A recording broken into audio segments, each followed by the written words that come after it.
वहीं छत्तीसगढ़ की राजधानी रायपुर में आरएसएस की बड़ी बैठक को लेकर डिप्टी सीएम विजय शर्मा का बयान आया है, जिसमें उन्होंने कहा कि ये संगठनात्मक बैठक है। सामाजिक कार्य विभाजन पर चर्चा इस बैठक में की जाएगी। वहीं इस बैठक पर कांग्रेस ने तंज कसा है। पूर्व मंत्री शिवकुमार डहरिया ने कहा कि बैठक में आज डिवाइड एंड रूल की ट्रेनिंग दी जा रही है। धर्म और जाति पर आधारित लड़ाई कैसे कराई जाए, फूट डालो और राजनीति करो ही इनका मूल सिद्धांत है।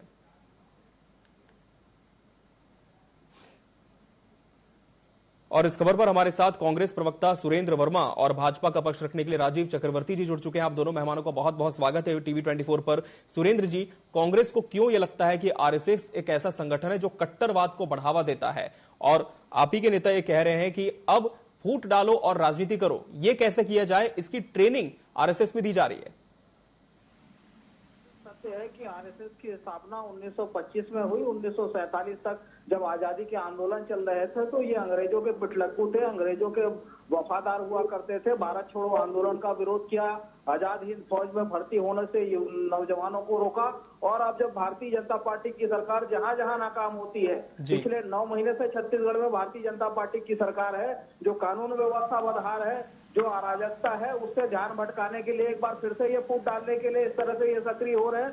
निश्चित तौर पर देखिए, हमने अभी विजय शर्मा जी का बयान सुना, डिप्टी सीएम है, गृह विभाग भी उनके हाथ में है, और जिस तरह से कवर्धा की घटना जिंदा जला दिया गया, जिसको जिंदा जलाया गया वो सरपंच भी जो है उन्हीं के समर्थक थे, और जिनको पकड़ा गया एक की आज तो मौत हुई पुलिस की पिटाई से, वो भी भारतीय जनता पार्टी के ही समर्थक थे। तो आपस में फूट डालने की जो नीति है वो आरएसएस से ये सीखे हैं, और आरएसएस पर पहली बार प्रतिबंध तो सरदार वल्लभ भाई पटेल ने लगाया था, और तमाम उदाहरण है। डीआरडीओ के वैज्ञानिक को मिलकर उनका खुद का कहना था कि 3 पीढ़ी से तंगी है। ठीक है सुरेंद्र जी, निवेदन है आप बने रहे हमारे साथ, जवाब ले लेते हैं भाजपा से। राजीव जी, जवाब दीजिए। कट्टरवादी संगठन है और सरकार का 9 महीने का जो कार्यकाल है नाकामी भरा है, लॉ एंड ऑर्डर की स्थिति खराब हो गई है और अब ध्यान भटकाने के लिए बैठक हो रही है। देखिए, भारतीय जनता पार्टी की लगातार बैठकें होते रहती है, बैठकें होती है संगठनात्मक रूप से, प्रशासनिक रूप से, और सत्ता और संगठन के बीच तालमेल के सेतु के लिए। लेकिन कांग्रेस के ये हमें कोई प्रमाण पत्र की आवश्यकता नहीं कि आरएसएस ने क्या किया क्या नहीं किया।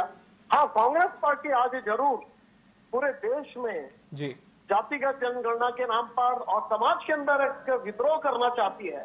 जॉर्ज सोरोस वो व्यक्ति है जो हर तीसरी देशों की दुनिया में जाके सत्ता बदलता है और वहां बगावत करवाता जनता के बीच में, और वो सीरिया बनाना चाहते पूरी दुनिया को। उस जॉर्ज सोरोस के हाथों में बैठा राहुल गांधी भी चाहता है कि भारत के देश में भी एक आंतरिक विद्रोह हो, एक गृह अशांति हो, और वो हर कांग्रेस पार्टी जब भाजपा पर आरोप लगाती है तो बहुत हंसी आती है।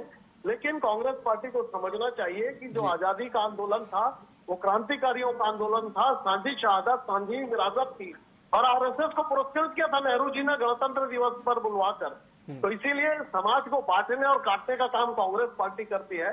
आरएसएस कहती है मन के एक समान, हम सब कोई मन के हैं, हम हमारी विचारधारा अलग हो लेकिन हम सब एक हैं, हम भारत माँ की संतान है, हम सनातन के सम्मान संतान है, हम हिंदू हैं, हम सब एक हैं, चाहे मुस्लिम हो ईसाई हो, हम सब एक हैं, हम हिंदू हैं। ये संगठन कहती है। और भारतीय जनता पार्टी देश की विश्व की सबसे बड़ी संगठन है सदस्यता के नाते, तो उसे किसी की सर्टिफिकेट की आवश्यकता नहीं है। वो एक ही बात चाहते हैं कि विश्व बंधुत्व और भारत की एकता। सुरेंद्र जी, बीजेपी तो कह रही है कि मनखे एक समान, यानी कि एकता का मूल मंत्र आरएसएस दे रही है, लेकिन क्यों आपको लग रहा है कि विभाजन की राजनीति कैसे हो, इसे लेकर अब छत्तीसगढ़ के नेताओं को ट्रेनिंग देने आए आरएसएस के लोग?